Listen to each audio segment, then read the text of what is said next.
Sometimes a single signature, scratched quietly onto paper, can echo louder than 1,000 gunshots.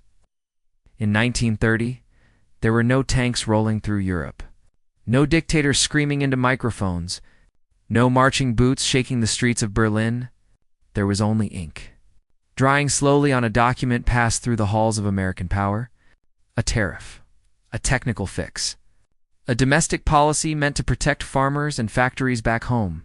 And yet, that moment, almost invisible at the time, would send shockwaves across the Atlantic, deepen despair, and help create the conditions in which a failed artist would become a dictator. This is not a story about evil masterminds plotting across borders. It is something far more disturbing. It is the story of how fear, economics, and unintended consequences can reshape history. How a decision made to save a nation can instead destabilize a world. And how the rise of a dictator did not begin with hatred alone, but with hunger. The bold claim at the heart of this story is not that the United States intentionally created a tyrant. It is that one economic decision made in isolation and desperation helped collapse a fragile global system, and in that collapse, extremist voices found oxygen. Power, as it turns out, doesn't always rise from ideology. Sometimes it rises from empty stomachs. To understand how this happened, we must return to the late 1920s, to a world balanced on a knife's edge. The First World War had ended barely a decade earlier. Europe was exhausted, traumatized, and financially broken. Empires had collapsed. Borders had been redrawn. Germany, once a proud industrial power, had been humiliated by the Treaty of Versailles, crushed by reparations, stripped of territory, and blamed for a war that had consumed millions. It was a nation living with open wounds. Across the Atlantic, the United States stood tall. It had emerged from the war richer, stronger, and more confident than ever. American factories were booming. American banks were lending. The dollar was becoming the world's anchor. There was a quiet belief that America had escaped the old world's chaos. Then, in October 1929, the stock market crashed. At first, many dismissed it as a correction, a pause. But beneath the surface, something far more serious was unfolding. Credit dried up. Factories slowed. Farmers suffered. Unemployment rose. Fear crept into boardrooms and kitchens alike. Politicians scrambled for solutions. And in moments of panic, nations tend to look inward. The idea behind tariffs was not new. For centuries, governments had used them to shield domestic industries from foreign competition. In theory, higher tariffs meant more local jobs, higher wages, and national self-reliance. In a time of uncertainty, it sounded like common sense. To American politicians, Senator Reed Smoot and Representative Willis Hawley championed a sweeping tariff bill. Their proposal raised duties on thousands of imported goods to levels unseen in modern history. The message was simple: protect American workers, even if it meant shutting the world out. Economists warned against it. Business leaders pleaded for restraint. Over 1,000 economists signed a public letter begging President Herbert Hoover to veto the bill. They understood something crucial: that the global economy was interconnected, fragile, and already cracking.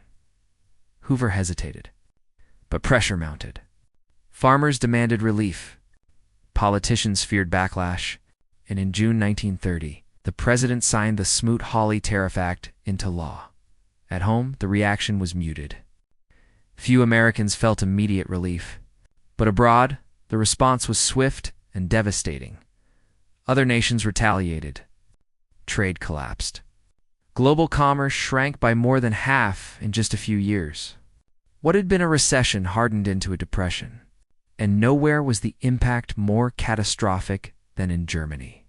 Economy had been artificially stabilized by American loans after World War I. The Dawes Plan, and later the Young Plan, had tied German recovery directly to U.S. capital. When American banks pulled back and global trade froze, Germany was left exposed. Factories closed. Businesses failed.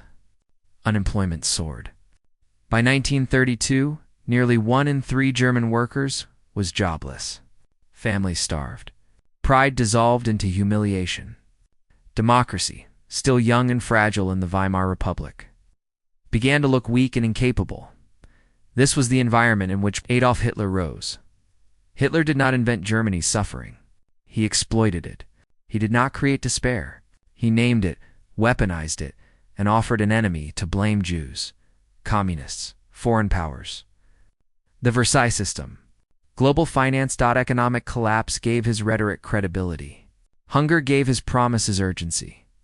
Desperation turned anger into loyalty.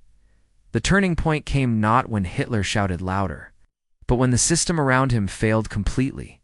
As moderate parties struggled to govern, extremists thrived. The Nazi Party surged from the margins to become the largest party in the Reichstag. Not because most Germans were ideologically committed to Nazism, but because they were exhausted, afraid, and willing to gamble on anyone who promised order. The irony is brutal. A tariff meant to protect American jobs helped destroy German livelihoods. And in that destruction, a dictator found his opening. This does not mean Smoot-Hawley caused Hitler in any simple sense. History is never that clean. Anti-Semitism existed long before 1930. Nationalism was already burning. Hitler's ambitions were his own. But economics sets the stage on which ideologies perform. The rise of Hitler was not just a story of hate. It was a story of collapse. As the Nazi regime consolidated power, the world watched with confusion and denial. Many believed Germany would stabilize, that extremism would fade once the economy recovered. But the damage was already done. Democratic institutions had lost legitimacy. Fear had rewritten priorities. Public reaction in America was complicated. Some recognized the connection between protectionism and global instability. Others doubled down, believing foreign chaos was proof that isolation was wise. The lesson was uncomfortable. The United States could no longer pretend its decisions stopped at its borders. Moral gray areas haunt this story. American lawmakers did not want dictatorship in Europe. They wanted votes at home. They wanted to appear decisive. They wanted to shield their constituents from pain. German citizens who supported Hitler did not all want genocide or war. Many wanted jobs, bread, dignity. Intentions were human. Outcomes were monstrous.